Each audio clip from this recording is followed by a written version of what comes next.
After touring Buckeye Banjos, we stayed on at Greg's for the night, and we met up with my sister Sabra.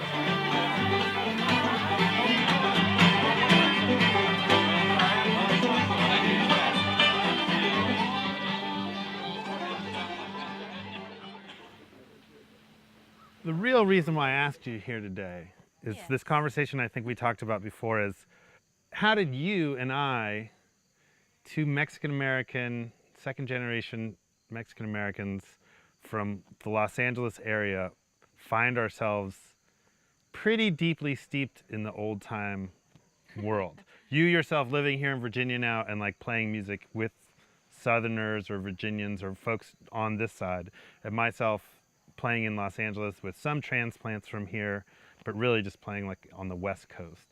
And like, how did we get here? You know, we grew up with just kind of steeped in a lot of different stuff, both old and new, and crossing a lot of different genres. But what really kind of did it for me was being in Portland while you were there. We saw the Dickel brothers a whole bunch and go dancing. When I went to finish my college days up in Berkeley, I DJ'd at a radio station there, CalX, and I got to do the country hour, and it was called Why Baby Why, after George Jones's song. You know, I'd come in a couple hours before my show and do research, and I literally just pulled all the spines that said country on them in our library. So I would have like a stack of CDs to go and listen to, and that's how I found out about Lefty Frizzell and Ray Price and you know, Rose Maddox and the Maddox brothers. At that point, I just loved the music so much and connected to it in a way. Like, I want to learn how to play guitar and sing these songs. And a friend gave me a bluegrass book and an electric hollow-bodied guitar and a pick, and he just said, here you go. Kind of open-handed and be like, hi, come on in. Here's a guitar, here's a pick, you can do this. This is punk rock. It's 3 chords. You don't need electricity. You can do it by yourself or with your friends, and you don't really have to be very good. Sure. As long as you're having fun. When I moved to the Bay Area, I was like staunch Chicana. I was super into hip hop those days, and I loved to go dancing, and it was just a whole different scene. And then, you know, but I think music, whether it be dancing, listening to it, you know, it's also then when it started to become something that I actually started playing. And then here's this easy thing. You know, we didn't speak Spanish when we grew up in our house. You know, we kind of learned it in high school or whatever, middle school. But so the language of maybe some of the music that we could call like our roots, our own like Mexican roots, it's like it wasn't so accessible because it's like, well, no one taught us how to play the bajo sexto or like, you know, fiddle for like mariachi music or anything, or sing those songs, even though we've heard a bunch of them and sing along to them. So I think, yeah, here we are American. Here's this music that's really easily accessible. And I just think, you know, music just all over the world, it can be very just, you can just become attached to it.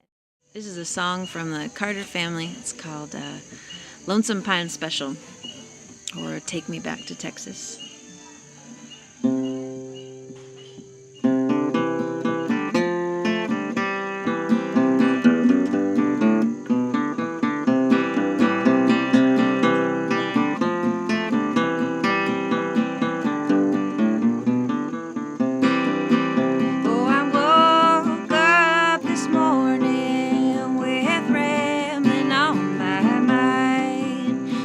Train they call the special.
guess that's how it goes sometimes.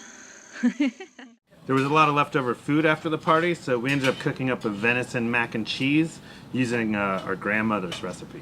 Their boo-boo's mac and cheese. You ready to ride, bro? Tomorrow. We have Lightning storms. Tomorrow? That's on the schedule for tomorrow.